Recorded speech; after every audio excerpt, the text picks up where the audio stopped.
Hey, everybody, how's it going? You have reached Native Opinion. We are an Indigenous information and education podcast. And with me every week, of course, is my illustrious co host, Mr. David Greyowl. How are you, sir? I'm doing well. Thank you. Good evening, everyone, no matter where you may be. Good evening, good afternoon. Happy Easter, happy Halloween, happy whatever holiday you like to celebrate whenever. I know. I kept thinking like this weekend was going to be Easter, but I think we're still a week out, right? So, Yeah, we're still a week away. okay. I'm just like way behind on everything. So, you know how it goes. Oh, yeah. So, well, it's been a minute, as the kids say, right? Since that, we've had people shouting out to us, asking us, where we are, if everything was okay, and it is. We're good. We're good so far. So we are trying video and audio at the same time again, because why not? You know. So let's see what happens here. So all right, but as always, nothing else has really changed. How you can reach us on this show is you can email us, hosts with an S, hosts at nativeopinion.com. You can also reach us through Facebook. It's facebook.com/Native Opinion Podcast. And our website, of course, is nativeopinion.com. We have a YouTube channel. You can check out some of our older content that's over there. You can also subscribe to the podcast. That would be fantastic. We appreciate that very much. You can go to Apple Podcasts, Google Podcasts, or wherever you download your favorite podcast from. You should be able to find us there. Or you can also leave us a voicemail at area code 860-800-5595. Area code 860-800-5595. So please feel free to use any of those methods whatsoever to reach us, and we appreciate that so very much. Yes, absolutely. We appreciate that. It's, Cool. like my brother said, it's been a minute. It's not on purpose. It's just something that happens. Yes, called life. Yeah. Yeah, I think that's what they call it. I don't know, man. It's been crazy, crazy world, as they say. Yeah, it has been. I don't know if you know, brother. I don't know if I mentioned it or not, but I got into movie making with a nonprofit that I belong to. Oh wow, no, I didn't. Oh, I see. I thought I had mentioned it. Um, well, we put out our first short film last year. Hmm. Um, and it's called Unity Kokoweske's Dilemma. And I'll send you the information as to where people can view that short film. You can either view it, free, or if you feel so inclined to donate a little something towards the nonprofit, that would be appreciated. But it's a short film about a Native woman called Kokoweske, who acquired the moniker Queen of the Pamunkey by the English. So interesting. Yeah, it's a pretty interesting historical fiction. Think people will enjoy it. Very cool. Is there like a trailer or anything that you guys put together, or? No, we didn't put out a trailer. That Okay. was on purpose. Okay. But short films are interesting. I found that I like short films because you could take a story and your material and condense it and get people the information short and quick, short and fast. Short films tell a succinct, direct, particular story without all the fluff, without all of the the exploding mountains and people jumping past boulders and riding dinosaurs and all that. The wonderful world of CG. Yeah. Right. Yeah. I like short films because of that fact. You can really grab your audience quick. And that's the beauty of a short film. If you have a knack to get your audience's attention quickly, Mhm. then you hold them pretty much throughout the entire film. Very true. Very true. Well, cool. I look forward to watching that. That'd be great. And do you know the web address per Yeah, chance? it's savingthecircle.com. That's the nonprofit's web address. Okay. And Yep. then if you go over to the Indigenous Women Through History series, it'll drop down, and then just select. I just had a brain fart there. Select Film on Demand, Okay. Excellent. and you'll have to create a password and a log on. Okay.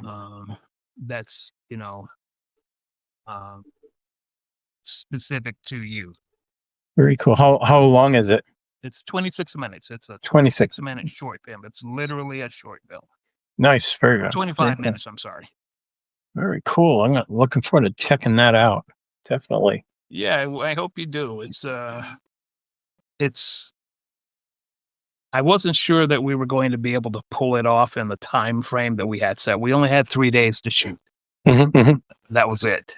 And like most things go, you have hiccups, you have changes that happen, all kinds of stuff that goes on. So we literally had to change our location because it was supposed to have all been outdoors. Right. Yep. So we had to change part of the scenes, excuse me, to indoors. So luckily, our location just happened to be where we were lodging as well. Oh, nice. So we were able to rework that whole part of the script and make it work. But I think it's a good film for a first time film. Very cool. We debuted the film at the Pocahontas Film Festival, Pocahontas Reframed Film Festival in Richmond last year. Sweet. And I was floored and humbled and honored. You had a packed house. Nice. There you go. Literally a packed house. And we've come in second place in a couple of film festivals around the country for first-time filmmakers. So, we'll get there. Congratulations. Awesome. Thank you. That's yeah, definitely. That's very cool. Was there like a Q&A or anything afterwards, or? There was. Okay. I don't know if the Q&A was. We didn't film a Q&A, but the film festival probably did. But we didn't do a Q&A at the end of the movie. But everything came together. The talent was great. We were able to get Sam Bearpaw as one of our actors. He's in I think is Mescalero Apache or Apache. He's been in a number of movies. Just look him up. Okay. Yeah. But Sam played one of our key characters in the film. How big was the cast? Probably 20 people. Excellent. Very cool. Pretty close to, probably pretty close to 20 people. So it was quite the undertaking, in my opinion. It was a humbling experience, great learning experience. And we decided that we're going to continue to move forward with this series of Native women throughout history. Very, very cool. Well, the stories need to be told. They need to be told.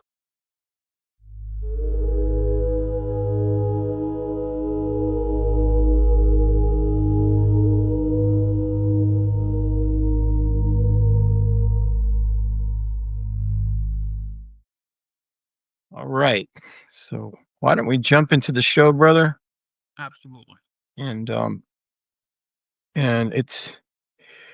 we have a mixture of stuff for you guys today. We've loosely titled this particular episode "The Backwards Upside Down World." Because oftentimes my brother and I, when we're talking, that's how we describe life today, right? It just doesn't make a lot of sense.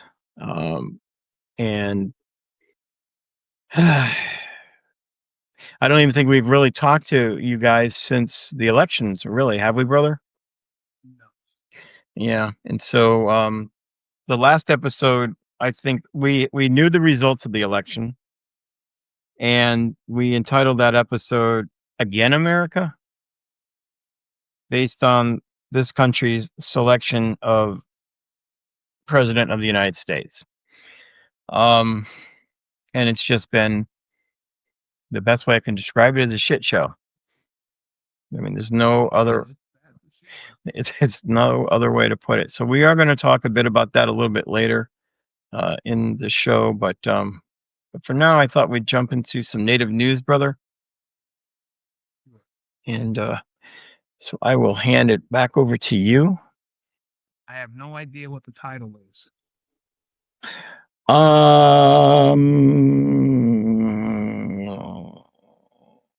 You are correct. What the heck did I do? Well, let me find it. It was from Grist, right? Okay. Let's see. Yep, I have it here. Title of this episode is How Trump's Funding Freeze for Indigenous Food Programs May Violate Treaty Law. I'm sorry, brother, that was supposed to be in there. But that is what the author is Taylor Dawn Stagner for Indigenous Affairs, reporting as a fellow writer for Grist. And it comes from grist.com. I'm gonna have to. I've seen their link a time or two, and I always wanted to jump in there and look, but I haven't.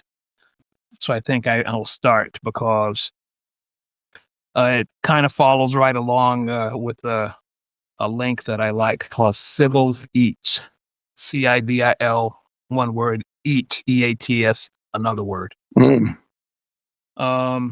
The article goes on to talk about Jill Falcon Ramaker and how they couldn't believe what she was hearing in a video call.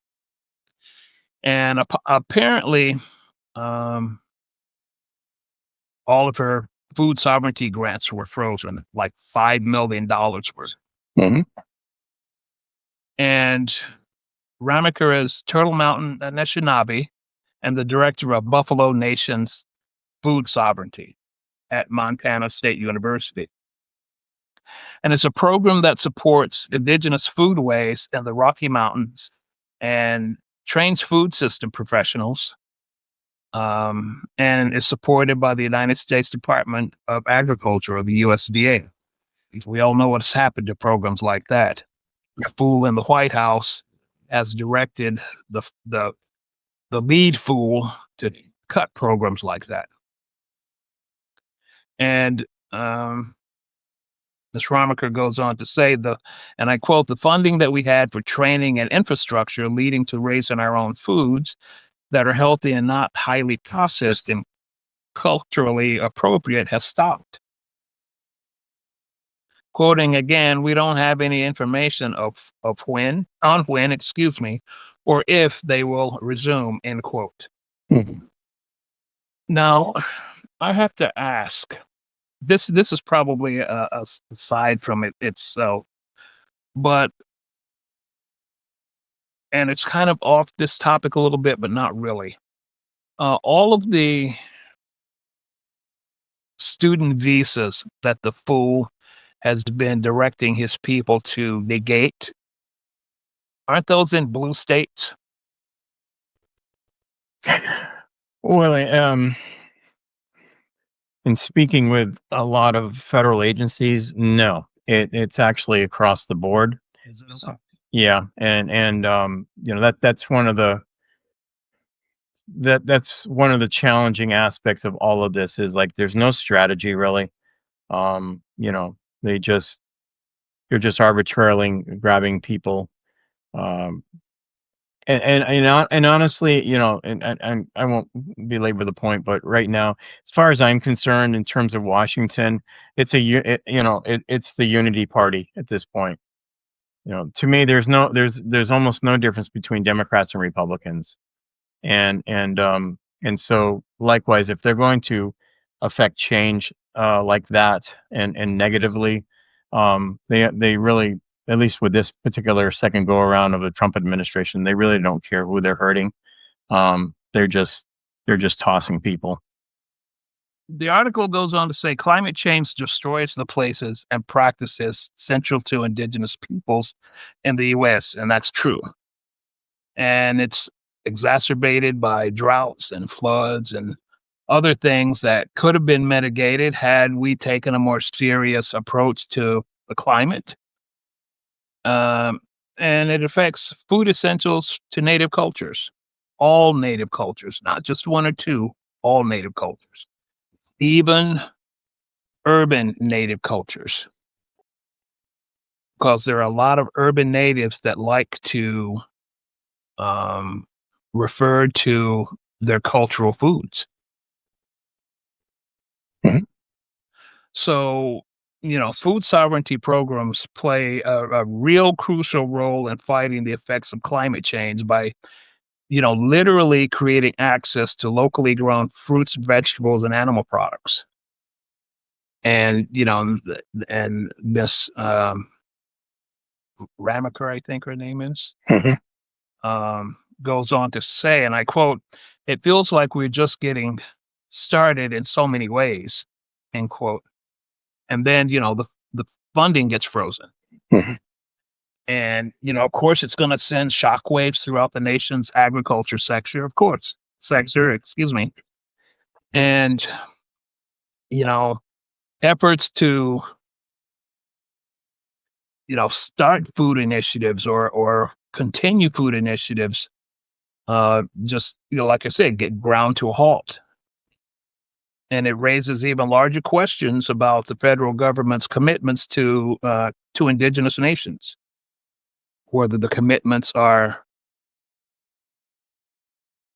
oh, how do I want to phrase this? Even less above board than they have been. Mhm. We all know that they've never been above board. Precisely. You mentioned, federal Indian trust responsibilities, and it is a legally enforceable obligation by the federal government to protect indigenous lands, assets, resources, and rights. Right. And it's grounded in treaties made with indigenous nations in exchange for big swaths of land. But, you know, wind the clock forward X number of hundreds of years, and we wind up with a fool like this in the White House. Yep.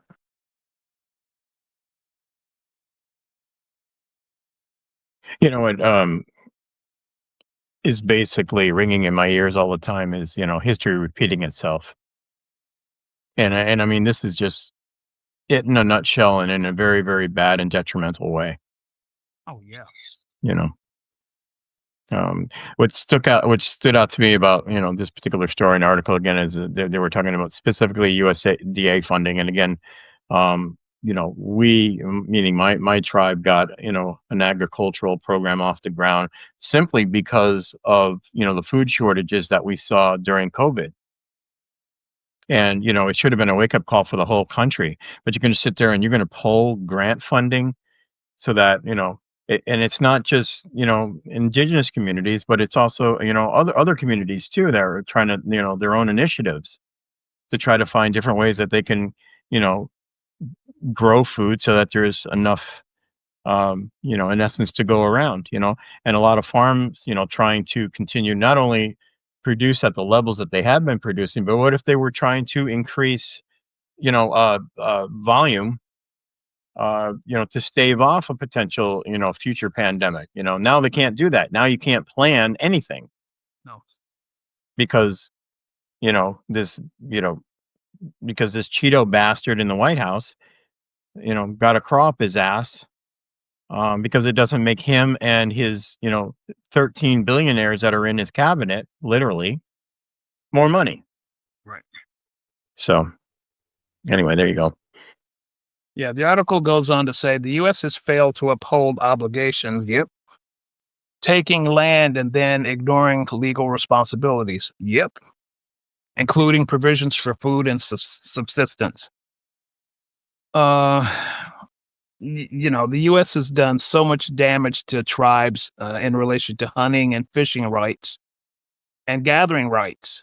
The nation just didn't uphold those in the mid 1800s. And then, the article goes on to say rations designed to replace traditional foods were delivered to reservations, and we know they were low cost and shelf stable, but they weren't. They didn't arrive that way. A lot of stuff arrived rotten. Terribly spoiled beyond use, lard and different types of fats, arrived rancid. Yeah. So, the government prevented tribal citizens from leaving their own reservations to go hunt and gather. So, of course, malnutrition is going to ensue.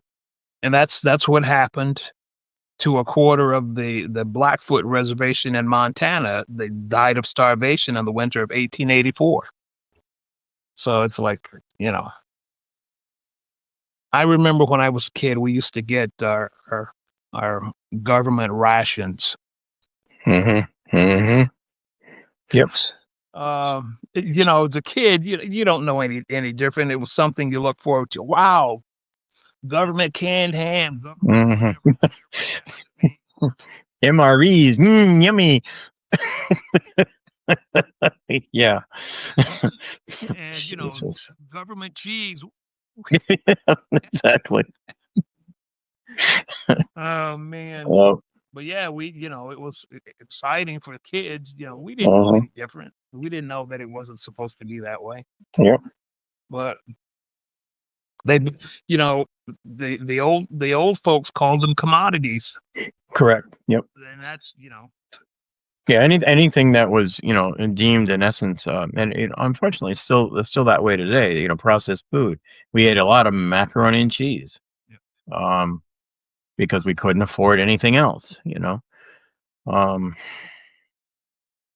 But yeah, and you mentioned, what happened out in the Black Hills and the starvation. That we had the same examples here in the East Coast as well. My own reservation, because a good percentage of it is swamp. They're like, here, you guys can have that for your reservation, while we take all the great hunting grounds, all the great fertile land for to be able to farm with, and the whole nine. And because that is what they did, and that is what they would love to do now. You know, because once again we're seeing that behavior again. We want more, and we want to dictate how much less you can have. They're not going to make good on what was taken away. Mm-hmm. If something was already allocated and they stop the funding, okay, that's one thing. Right. But if they took something back that was already paid out, mm-hmm. They're not going to make that retroactive. They're not going to do it. Right. Yeah. Well, I think, in some cases, it was where, and I don't profess to understand, the ins and outs, because I'm not a grant manager myself, but my understanding is that, where they had allocations where, if someone is managing a grant and um, they achieve certain milestones and they said, okay, we're ready for our next distribution of payment. That is where they were like, no, you're not gonna receive any more payments, and freeze the funding, if you will. That's pretty much what was going on, and still is going on. Right. The other word that's tried to use is called clawing back. So that was allocated funding. It's supposed to be sitting there. You follow a process to have those funds released, and that's the money that they're pulling back.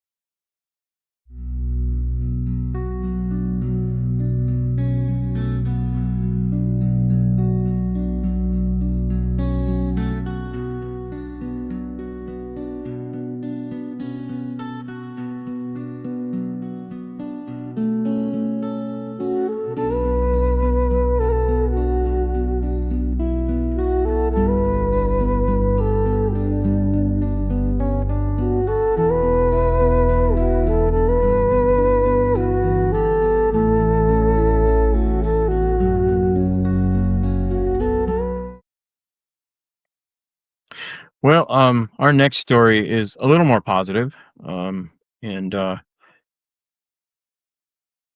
I'd like to bring that to you now. And title of this article is Mohicans. That's Mohicans.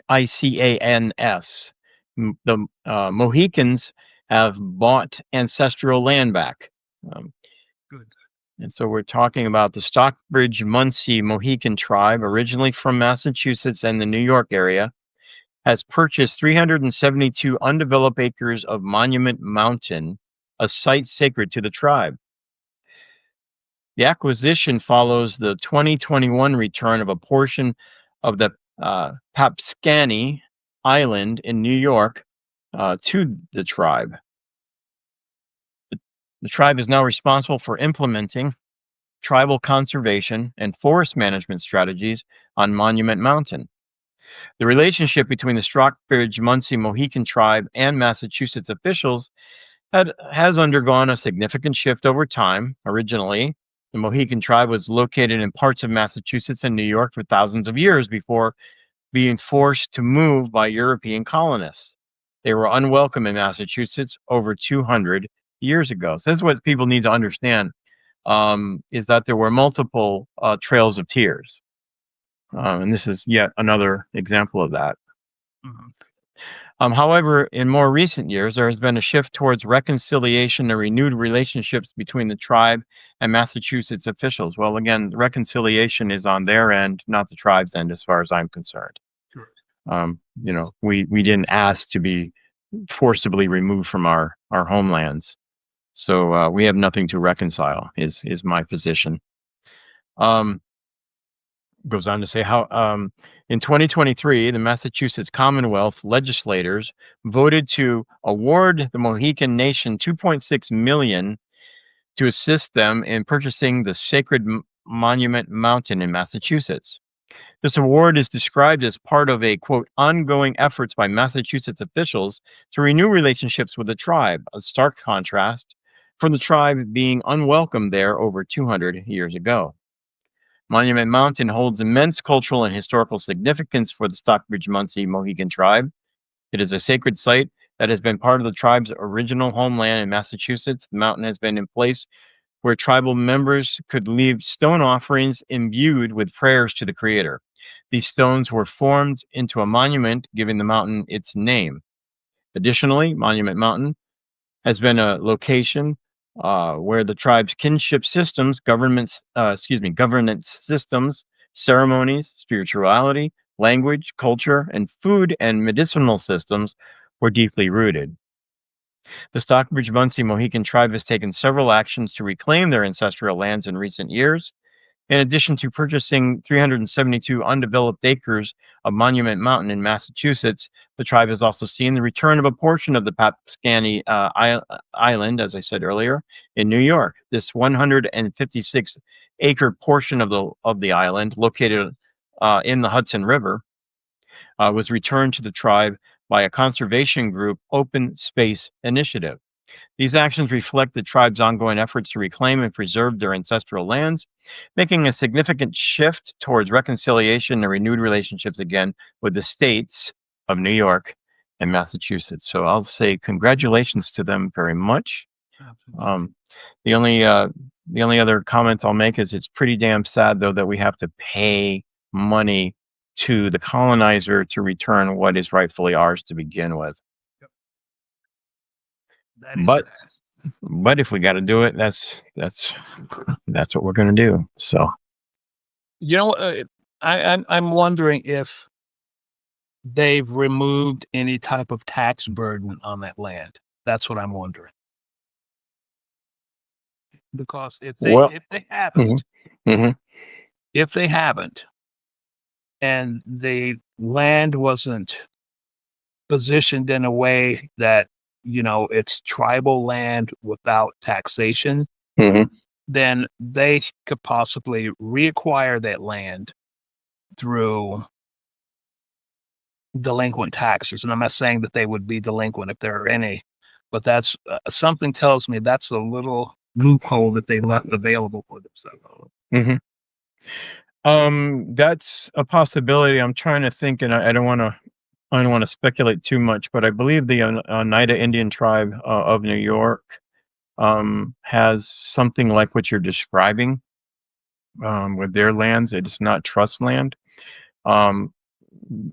Normal circumstances are either it's trust or it's fee land. Or the lands that are in trust status mean though that a federally recognized tribe, for example, does not have the deed to those lands, and so, in my opinion, they're always at risk, right?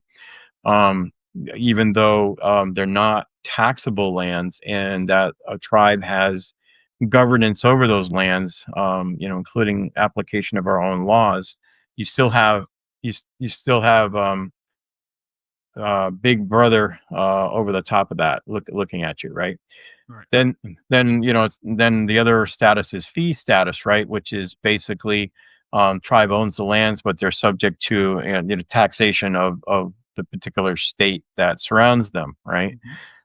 So that's the other status that I'm aware of. And then there's a third status, or there might be a couple different types of statuses that I'm not as familiar with, where tribes have deeds to the lands, but potentially, I suppose, without a taxable status.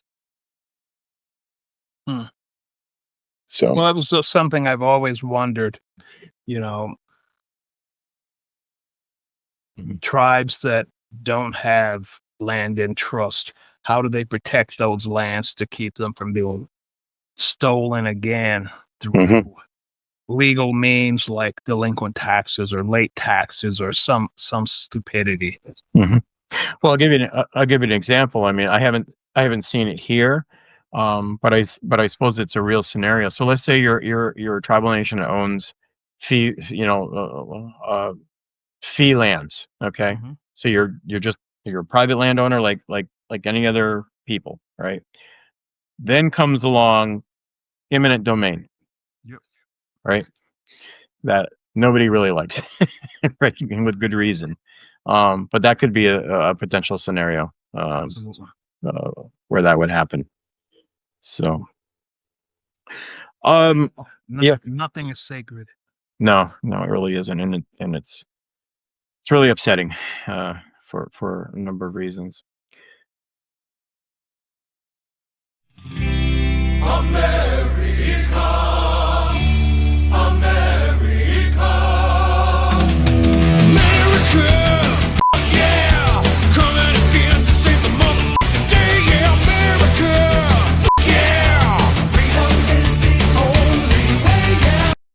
All right, well, you guys know what time it is, or you may not.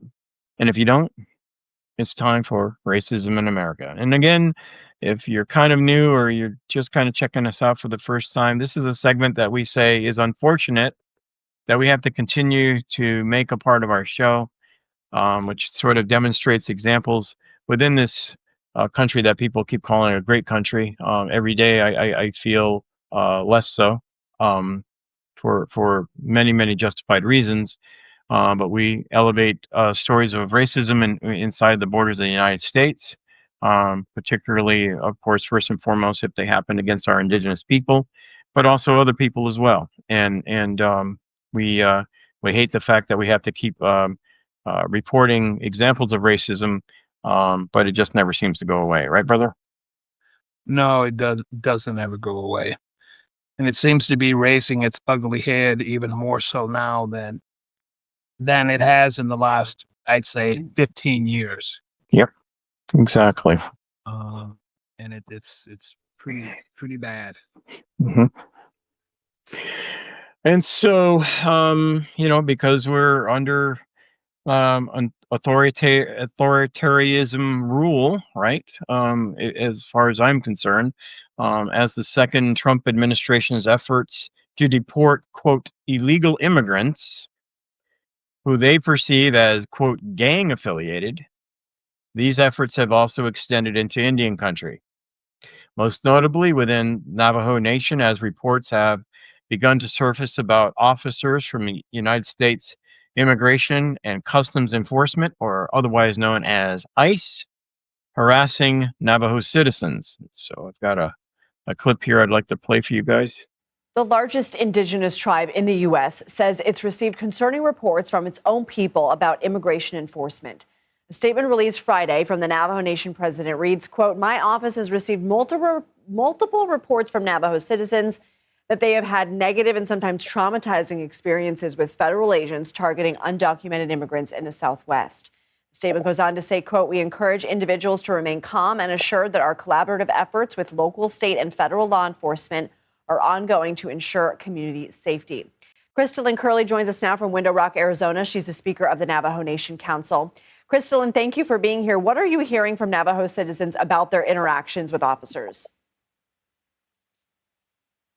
So we started getting reports as of last week from many of our Navajo individuals who live in metropolitan areas of Phoenix, Albuquerque, Los Angeles, Florida, Chicago, New York.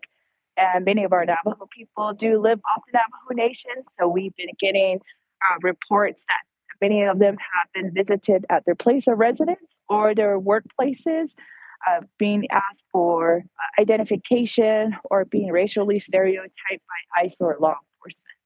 So do you get the sense that community members are being targeted, or are they essentially, we were hearing from Camila Montoya Galvez, our immigration reporter, that police are also making collateral stops or collateral arrests, meaning as they're looking for other people, they're stopping a wide range of people. What is the sense that you're getting of what's going on? We're getting a mixture of different issues. First, going back to the validity of our certificate of Indian blood, and if we're really tribal members with valid IDs. And there's also instances where many of our people are frustrated that they're being racially profiled. So there's numerous factors that we're dealing with right now in application. What conversations are you having to make sure that this stops? Right now, both the executive and the legislative branch, both from the Navajo Nation, have been reaching out to both state and federal officials that the validity of our certificate of Indian blood should be enough that we are citizens of this nation. And as we mentioned before, this is nothing new to Indian country throughout the nation, and it matters all the way back from centuries or decades ago. You know, this is an issue that we always have to keep addressing over and over again. But we're trying to state to our federal partners that we do have a unique relationship with the U.S. government. We are a sovereign nation, and that our rights should be recognized. What advice do you have for community members if something like this happens to them? What should they do? My message to many of our urban Navajos that live off the Navajo Nation, we're trying to provide resources and services to get their tribal identification or their certificate of Indian blood. I know many of the services that we provide are not readily available in metropolitan areas. However, we're trying to create a command structure here on the Navajo Nation to try to deter a lot of these detainments, or if they're even being questioned. So we're asking our Navajo people to reach out to the Navajo Nation if they do have any issues at their workplaces or their residence. Anything else you think we should know? No, that we do have the right to be here as Native nations. We're the Aboriginal people of these lands since time immemorial. And it's just very unfortunate that we are being stereotyped or being targeted just due to the nature of our skin color, and being able to say that we do have rights to this nation, and that Navajo people have every right to question the federal government, that each of our rights and our identification is respectfully recognized. Crystalline Curley, thank you so much for joining us. Thank you. Yes, so there you go. They do not care. They do not care one little iota about who they are targeting. There was a term that used to be used quite a bit in the news media and all around the country. And it was called racial profiling. Now they have seemingly legalized this, at least for a segment of the population without any due process, which is really the problem. That lack of due process is creating this situation where people are being scooped up and in many cases deported out of the country, including if they may be citizens. And our courts are not being very effectual. As we record this tonight, brother, there was a Supreme Court ruling, and I don't have the exact details in front of me, but I'll sort of paraphrase it to a certain degree, where it was a American citizen who, of course, is Hispanic, and because, as I understand it, he was wearing a Chicago Bulls hat and T-shirt. He was deemed as those were gang symbols, and he was sent to CCOT in what country was it, brother? I'm sorry, we're at CCOT. Venezuela. Thank you. The administration has since admitted that it is a, quote, administrative error, right? But had no intention of rectifying that error, at least openly relevant to anything public. The Supreme Court came down and said, you have to find a way to return this gentleman to the United States. Where it falls short is they haven't given time frame that they have to do this by, and the administration is just going to turn around and go, well, we don't have any control over what happens in Venezuela. And I'm sure you've followed that story, brother, but yeah, I have, and it's the judge did give them a time frame, and that time frame came and went. So they're in contempt. Whether or not the judge is going to push that contempt order is yet to be seen. Well, that's what I keep falling back on, and you've heard me say this a million times on this show. What is the consequence? Because if it's going to be a monetary fine, there's 14 billionaires in the Trump administration cabinet. Okay, it can't be a monetary fine. How about you put temporarily, if need be, the vice president in charge and take this idiot out of power? Or you find the other responsible parties, and they in essence get fired because they have violated a court order. I fail to understand why this is so hard to apply a real consequence. It really isn't difficult, just because there have been no precedent set for a sitting, and I hate to use the word president, that's ever been this corrupt. We have no precedent. We don't know what to do. Yeah, Put his bullshit. sorry ass in jail. Yeah, bullshit. Yeah, I'm so tired of that excuse too. No, there's no precedence. Why does that have to be precedence? Good, set one now. We put his ass in jail, and then I suppose he has his quote unquote day in court. And I said this, I think, in our last episode. That's what you got a vice president for.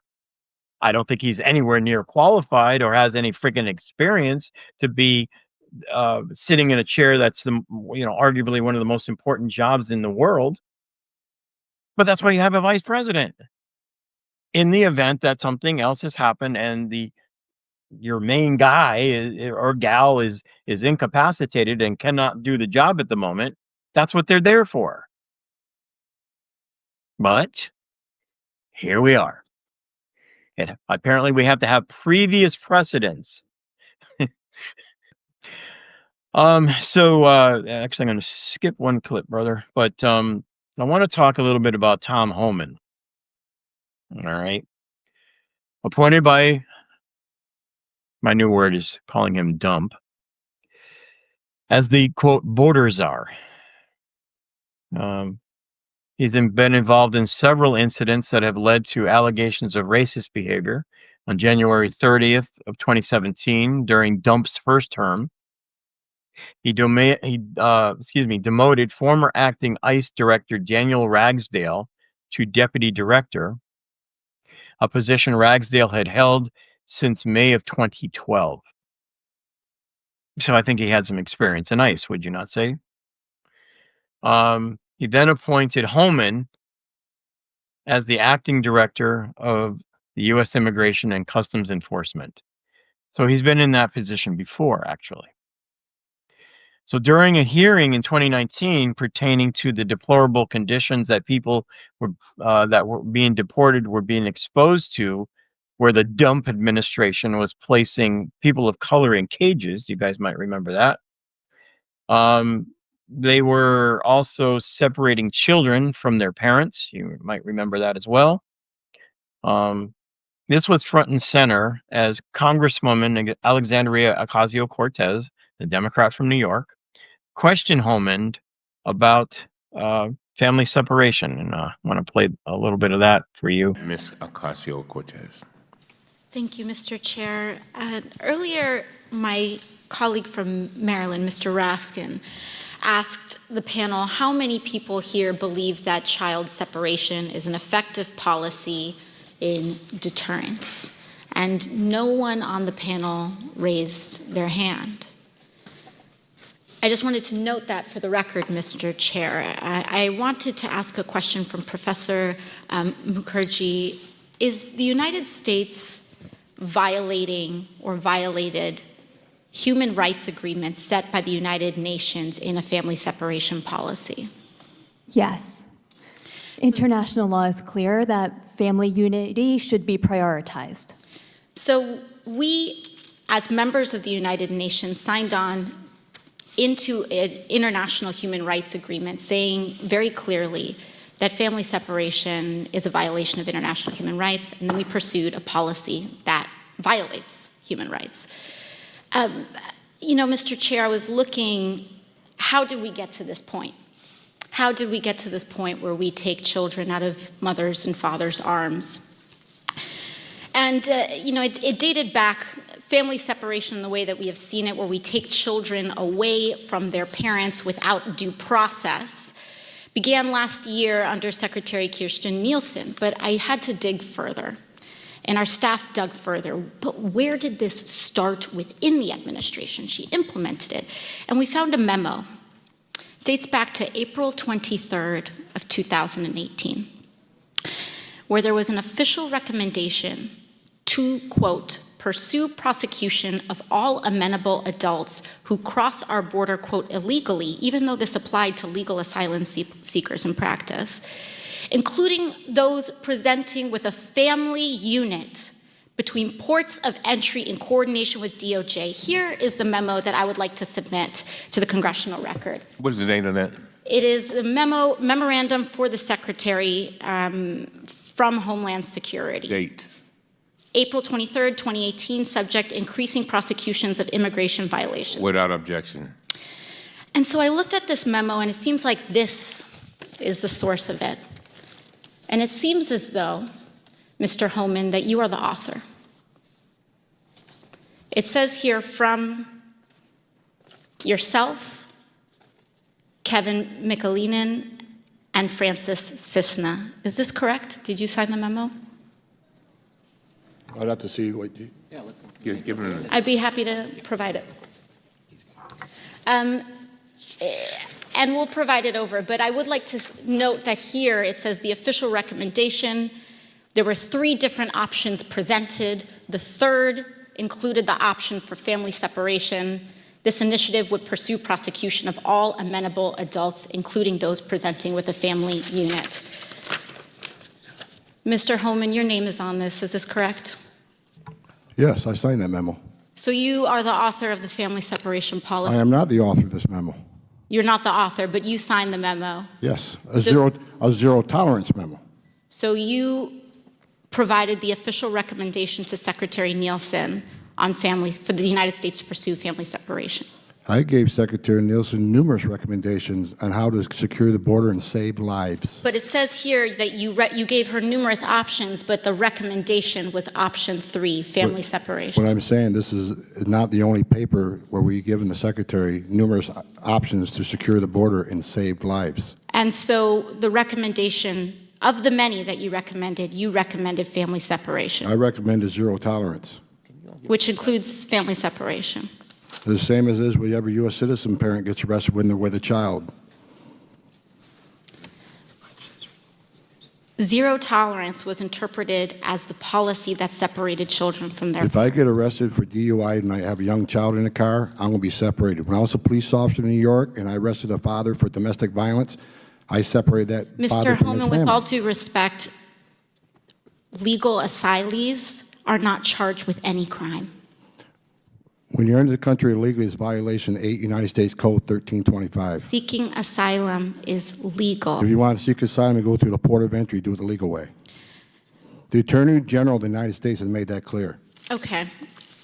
Mr. Chair, the memo is submitted to the record for review. Okay. So that's your border czar, ladies and gentlemen. That's the guy. Your current border czar, not past tense. Your current border czar. That's the guy who thought it was absolutely just fine to separate children from the parents and put them all in cages, by the way. Funny, it was never light-skinned folks that were in those cages. No. And you hear the disgust in his voice. And that's how he is. I'll give him credit for that. He doesn't change his attitude one iota. He acts that way in interviews. He acts that way all the time. But this is the guy who is responsible for all of these quote unquote mass deportations. And Trump thinks that's just fine. Okay. In an interview after the congressional hearing that you just saw a piece of, and his attitude in responding to Congresswoman Ocasio-Cortez, CNN Miami Bureau wrote, quote, President Donald Trump's immigration enforcer doubled down Friday on a recent comments that undocumented immigrants, quote, should be afraid, close quote. Where have we heard that before? Under the Trump administration. Immigration and Customs Enforcement Acting Director Thomas Holman, at that time, said in an interview that he has, quote, zero regrets about his remarks before Congress this week, expanding on them, quote, it needed to be said, Holman told CNN on the sidelines of a Central American Prosperity and Security Conference.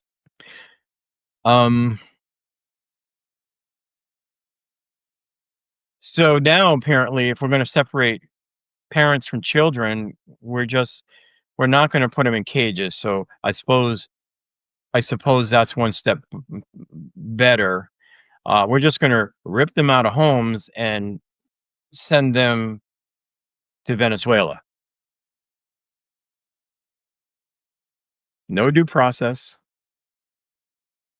And no real rationale.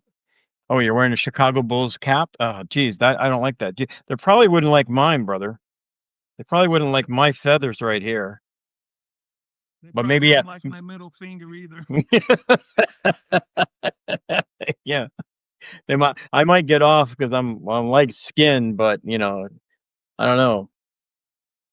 I saw some light skinned deportees this time though. All supposedly gang members. You're wearing a cap with 2 feathers sticking out of it. That's got to be a gang symbol. We don't want those native people getting too uppity.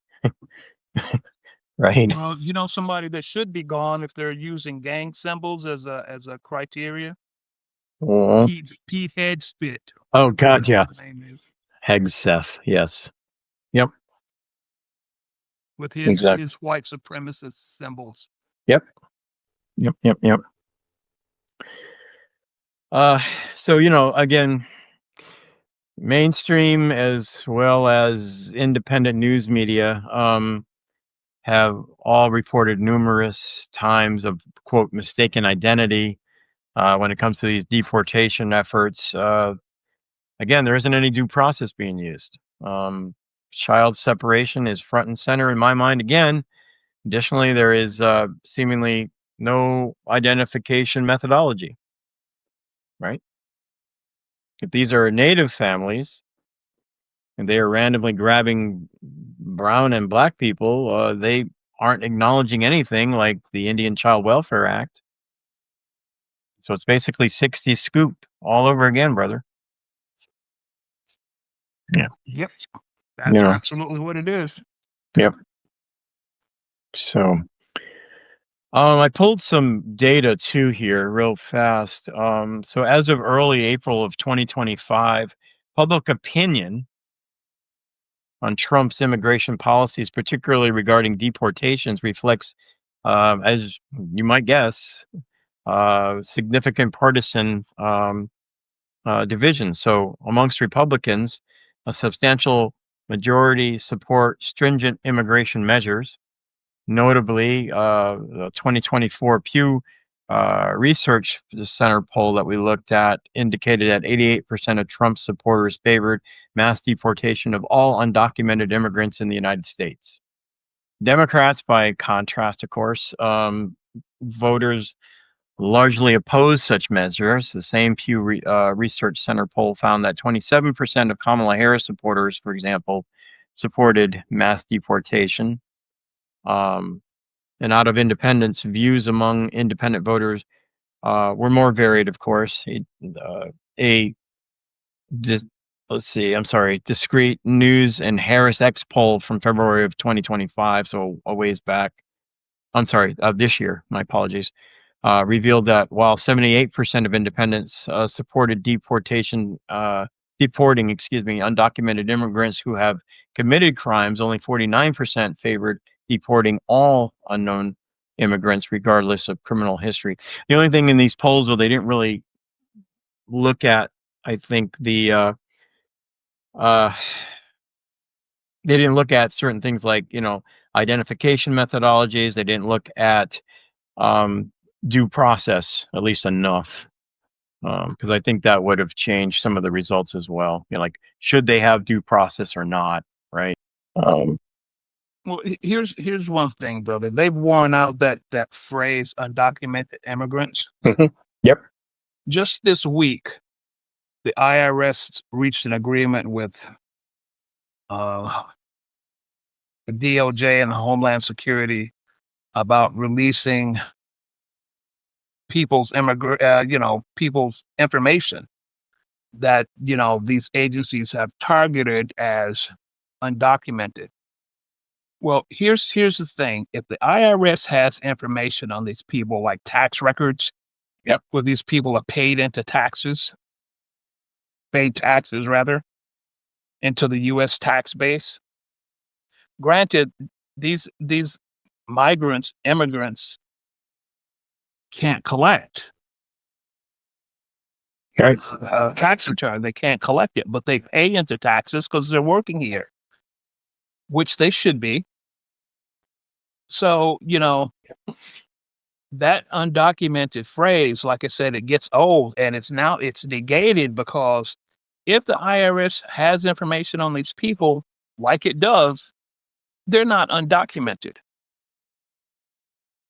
Now they can parse that and say, well, we meant documents that say X, Y, and Z.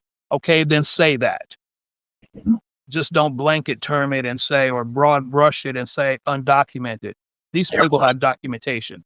And there's millions of these immigrants that are paying into the tax base to the tune of over $100 billion a year. Yep, exactly. Nobody's making that known.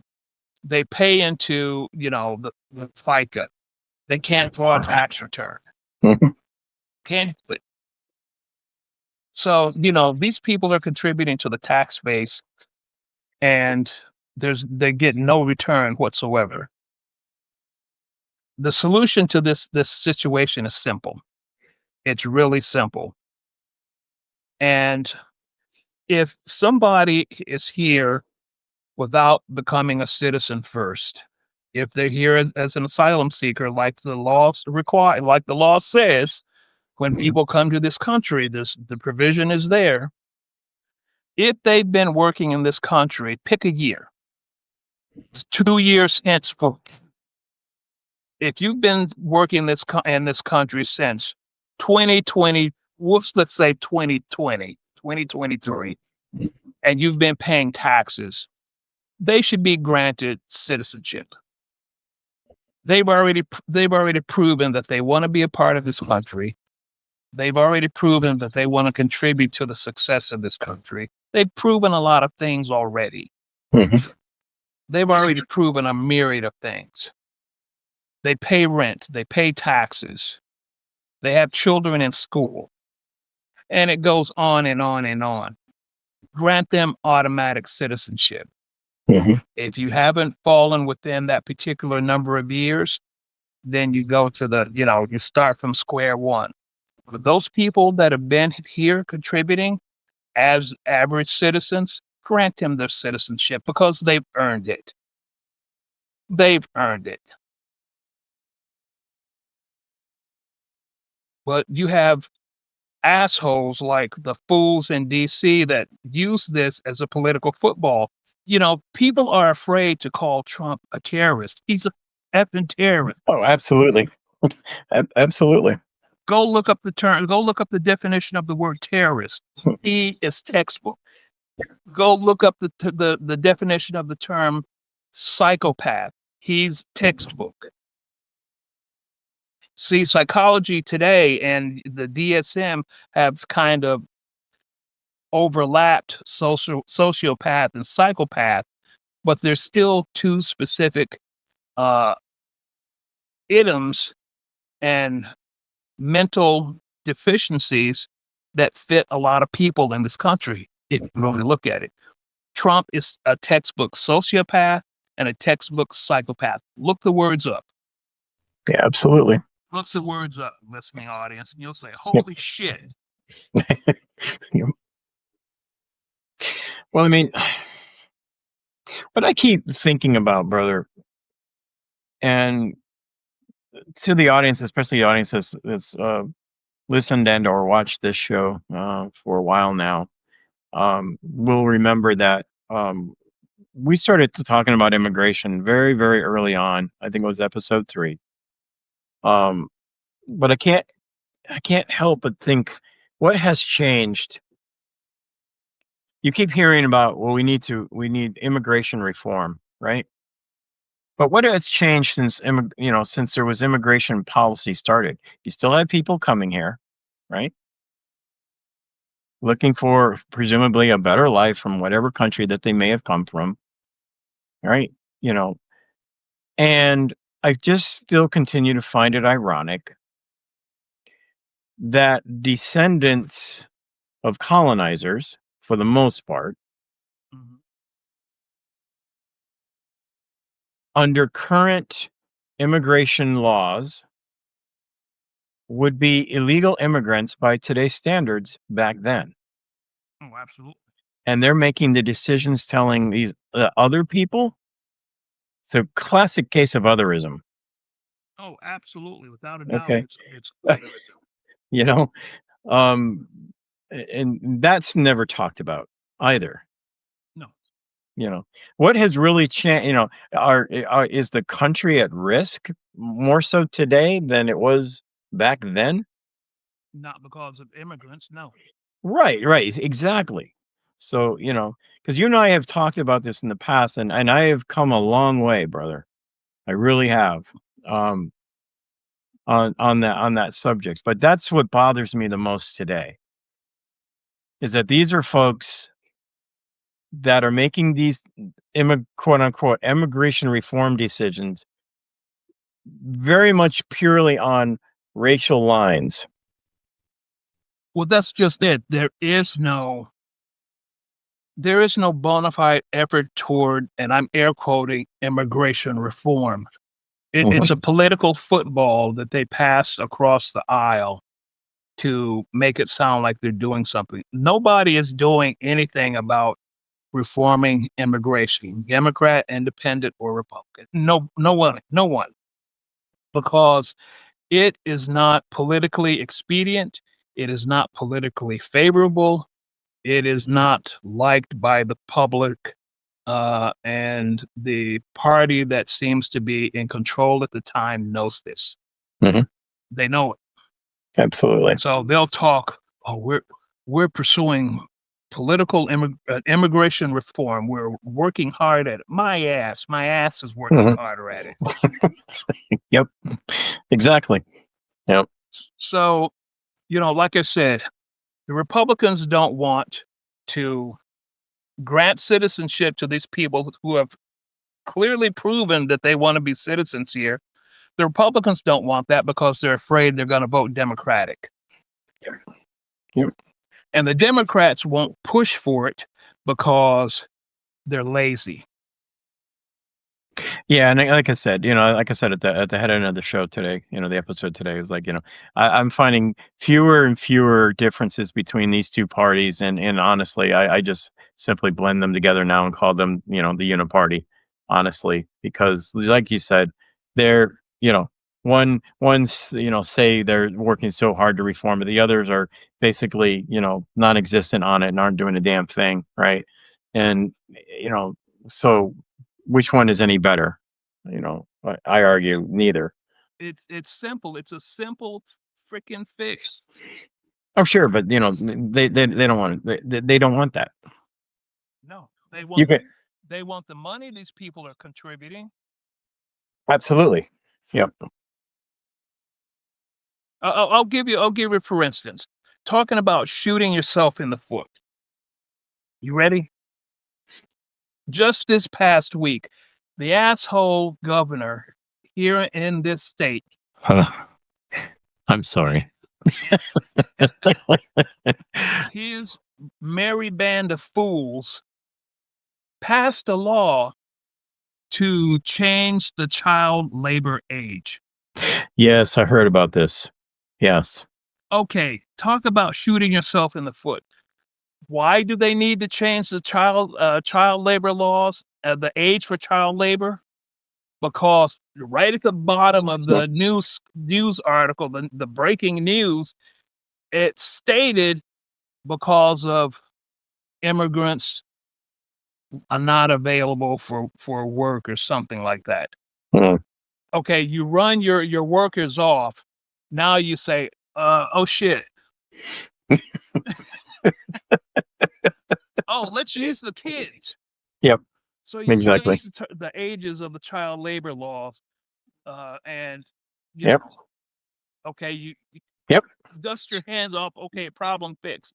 Yep. Okay, so how are you going to get these kids to work? You're going to force them to work? Most kids don't want to work. Some kids do. Most kids are not going to go work in the field. They're not going to go work in the 90, 95, 100, 105 degree temperature, picking fruits and vegetables, pulling weeds. They're not going to do it. Let's see. Let me throw this in here though, because I've heard the analogy. I'm not disagreeing with you, by the way. Okay, at all.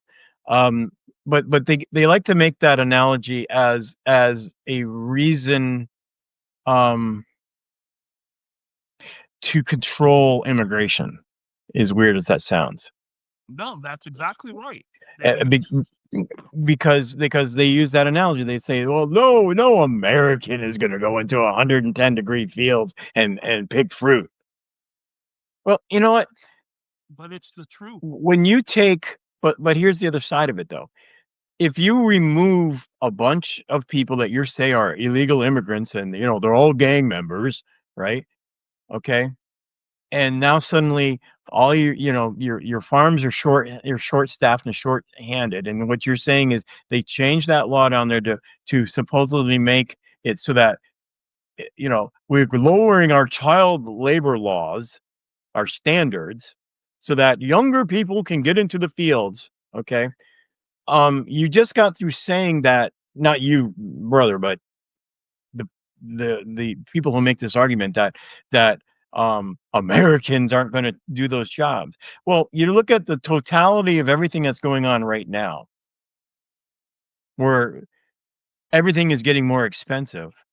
I'll tell you right now, if I got to feed my family, excuse me for saying it this way, I'm a little overweight. My fat ass is going to go out in that field. If I got to feed my family, you damn straight I will. I have worked in those kind of conditions before.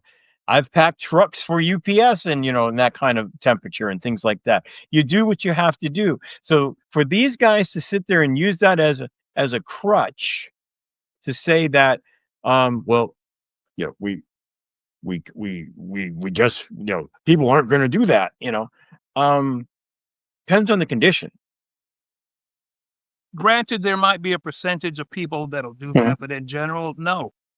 If they don't have to, of course not. Yeah, I get that too. But but they just like to use that as such a crutch, though, to just blanket assume, American people aren't going to do that. It's not the lawmakers that are using that as a crutch. They're using as a crutch that immigrants are stealing people's jobs. That's their crutch. Well, that too. But it's like, okay, I'm sorry.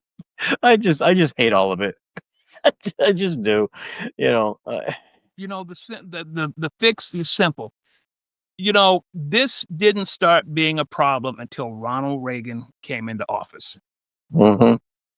This country used to have open borders, and migrant workers would come here and work 6 months out of the year. Nobody bothered them. Nobody questioned, where's your papers? You got brown skin. What are you doing? Nobody. Send me your papers. Nobody bothered them, and nobody cared if they stayed an extra 2 or 3 months and went back home. See, I want to turn around. I want to go. I want you show me your papers. Oh, I'm an American citizen. Really? You have a citizenship paper that I can see? Okay.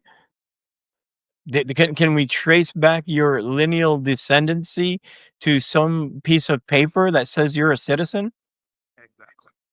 You see what I'm saying? It's like you can't, and that's why I hate this whole immigration discussion about illegal immigration and or the undocumented immigrants and all this bullshit, because it is.